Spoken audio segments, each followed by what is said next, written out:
Hello, welcome to another action figure review. Today we look at the Nendoroid 1947 Rilakkuma from the Good Smile Company. Top of the box, side of the box, very cute pattern. Back of the box, Hong Kong stickers here, side and bottom. And by the way, a lot of these things are interchangeable with many other Nendoroid figures. At the end of this, we're going to compare it to the Rilakkuma release from Revoltech that came out in 2016, as well as the little girlfriend figure in the corner there. There we go.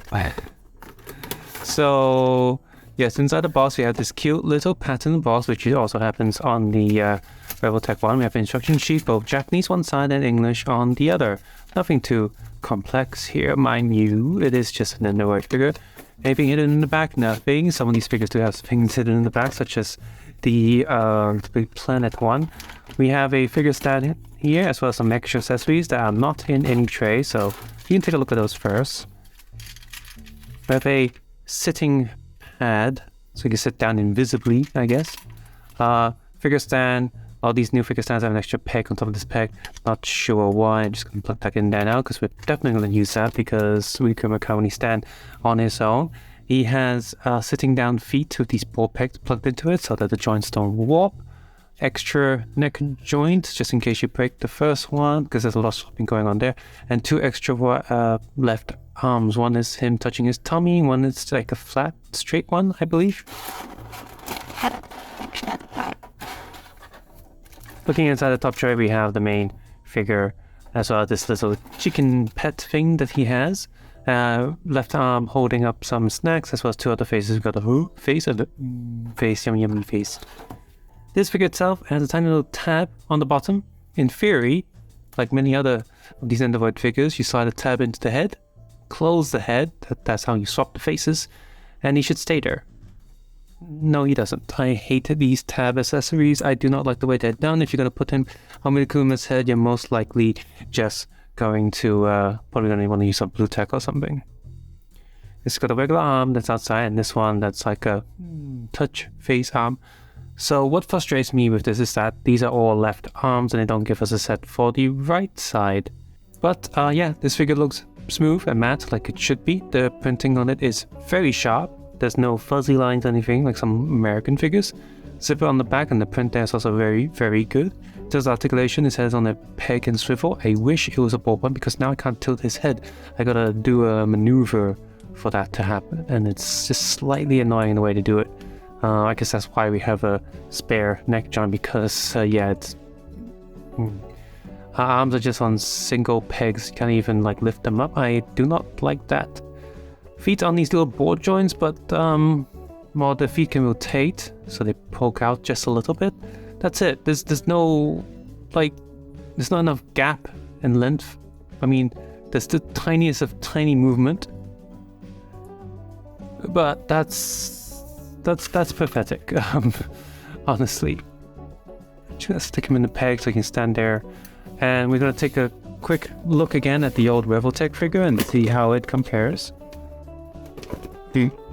So there are actually two sets here, but the white bear, his girlfriend, is the same box as well. So instead of an actual stand, this one has a little peg that holds up the tail so Rilakkuma can stand up. He also has this tiny little chicken friend. Well, you see that they're both equally good, I guess. The feet on this one bumps up a little bit, whereas this one's just printed on a little bit more orange than the Revoltech one. The Revoltech molding is a little bit iffy. You see these little lines bolted on him. That's not good. You know what? You can stay on top of this head if you can. Plug in, stay there. There you go. Instead of a sitting down stand, the old Rilakkuma comes with this little sofa thing that he can sit in. So he's got this. His girlfriend has an equal pink one, so it's just the same mold. The girlfriend also has a tiny little peg stand there, and the girlfriend comes with a little remote control ducky. So they just have ever so slightly different accessories, but they, I guess, get the job done, as it were. In terms of the bear itself, you can see that it is half a head shorter. much smaller in scale. So if you want, since it doesn't technically have a scale to go along with like 1/6 or 1/12 figures, both of them would do fine. I guess I like this size bit better when it goes next to figures, but this one will fit really nicely with 12-inch scale figures. He's also got a peg and swivel, just a standard Revoltech joint there, and his back is just printed fat on instead of having a pattern, but he also has a very interesting arm and leg system. So his legs are on these little round pegs, and that's it. They have no up or down articulation. So I guess it moves less, but kind of the same. Yeah, slightly less than the Good Smile one. But these arms are pegged in far too forward. Like, I guess you can put him in like poses, that's kind of cool, but when the arms are down, it looks kind of weird. So the old Revoltech one is really good for like if you put him in some sort of action pose. These joints are really stiff. I'm worried I'm gonna break it.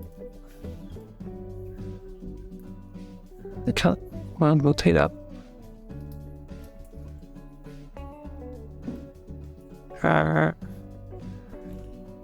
Yeah, Revoltech joints, you either love them or you hate them. I'm very indifferent. I hate them most of the time, but for a figure that's this simple, I guess I'm fine. So yeah, you can put him in like different action poses and stuff, and he looks okay like that, but when you put him in the very sort of standard default pose, he looks a bit weird. Whereas the Nendoroid one, in the default stance, he looks quite good, but when you try to put him in different poses, I guess he still looks okay, but his other posing is very, very limited. So the new Rilakkuma is a good figure. The accessories are okay. I wish there was more, but what we got here is decent enough.